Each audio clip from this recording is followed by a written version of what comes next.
Hey everyone, welcome back for another review, and today I'm going to talk about a quite popular science fiction book that was released in 2021, which is Project Hail Mary by Andy Weir.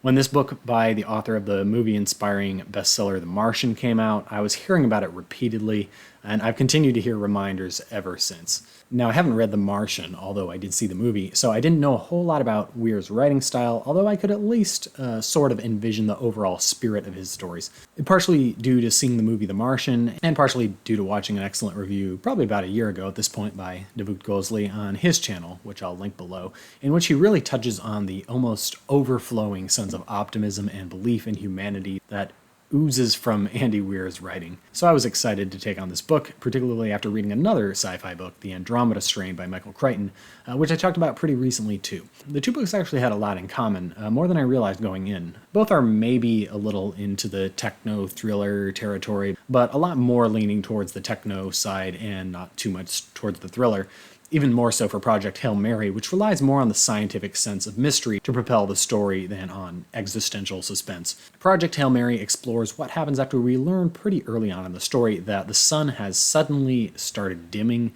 to an extent so dramatically evident that I think it's said that half the human species will be dead by the middle of the century. And the story uses this as a central motivation in an adventure of international collaboration to save the planet. In fact, this is already one of those aspects that Davood mentioned where Weir's sense of optimism really shines through. Rather than attempt a realistic exploration of the geopolitical crisis that would likely ensue in such a situation as nations began warring over resources and conspiracy theories abounded with exponential growth, Weir instead paints a scenario in which international scientific organizations drop all disagreements and really pull out all the stops to prevent the extinction of humanity. If you need evidence of this, I'll say nothing more than that in a very early scene, we have US and Russian scientists in the same room on a Chinese aircraft carrier, and only one time are nukes discussed in a seemingly non-threatening manner. And this optimistic trajectory of the story is a great choice because in addition to making for an upbeat reading experience, it allows him to focus on the problem-solving ingenuity of humanity and explore the scientific crisis and its solution at the fullest depth without getting distracted in the minutiae of how humanity copes with this crisis. A dimming sun is really only one of the least of the scientific discoveries you'll see in this book, but since this is part of the fun of reading, I'm not going to enumerate all of them, other than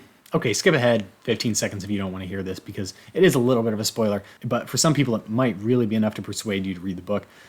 At the heart of the story is a scientific collaboration between a human man and a friendly alien sent to save his or its own planet. Science, math, physics, engineering, biology, these are all critical to the scientific investigations of the story, and for the same reasons I talked about in my review of The Andromeda Strain, I think this could be an excellent read for young people exploring STEM careers but not totally sure what that might entail. And the book also partially corrects that one shortcoming I mentioned in the 50-year-old book The Andromeda Strain. This book, although its main character is still a man, has its fair share of female characters, including one who is really running the show, although she's not the one I would select as a STEM role model. I mean, the protagonist still is a man, and the story is mostly told from a man's perspective, so if that's important to you, that's something to keep in mind. Anyway, the scientific problem solving gets quite technical, but it's not essential to understand the science deeply to understand the plot. That said, the person who enjoys this book the most will be someone who really enjoys working through the scientific problems or little mini puzzles and trying to understand with the main characters what certain observations mean.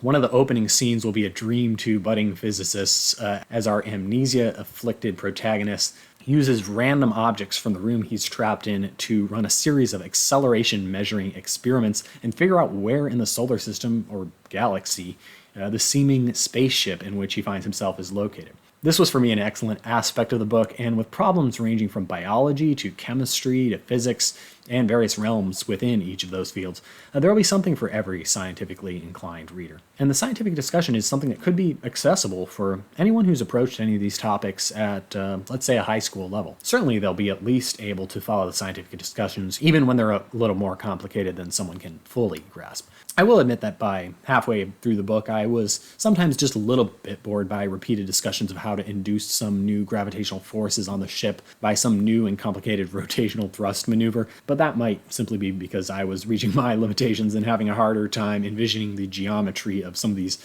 navigational problems. Although I listened to the audiobook, I think some illustrations would certainly come in handy for some of these maneuvers, actually. I guess that's the thing, though. If you want to enjoy this book, you at minimum have to be ready for the scientific explorations rather than reading it just for the plot alone. But 9 times out of 10, I found these scientific explorations really interesting, and it was always fun when I came to a conclusion or came up with an idea right before the main characters reached it, and then usually explained why it was a good idea, but one that would definitely not work. We could also go into how realistic the science in this book is, but I'll just say that naturally as a science fiction writer, Weir certainly stretches the boundaries of belief, sometimes very much so, but the individual scientific discussions in themselves seemed, at least to my knowledge, to be very realistic and well thought out. Certainly on the larger scale, the things happening in this book feel like quite a stretch, but that's totally okay, because Weir's attention to detail and all the things happening on a smaller scale makes it so that we can suspend our disbelief and have fun with the overall scientific premises of the plot. The characters are interesting enough, with their own unique personalities, more interesting than the folks in many of Michael Crichton's stories,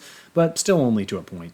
One thing you've got to love about Andy Weir's writing is that he really does see the good in everyone, although as a result, the characters and their interactions always retain a slightly cartoonish feel. And I can't say I often felt emotionally connected with these characters' experiences. They're simply fun characters meant to carry out a plot. But I really did enjoy the one relationship most at the heart of this novel, and even beyond that, let's just say it's fun to see some mildly socially challenged, science-brained folks like myself bond over solving existential problems with math, which amazingly occasionally does facilitate a bit of a deeper relationship as well. Getting towards wrapping things up, though, the overall arc of this story is pretty interesting from both the scientific plot and in terms of the character stories. And I don't think you'll fully guess how things will all play out in the end, even with the sort of high-level clues you might have from knowing what type of a writer Andy Weir is, and there will be a few well-placed emotional moments in between all of the scientific problem-solving. I found that the last quarter of the book still had a few surprises remaining for me, and ultimately I was still pleasantly surprised at how things turned out.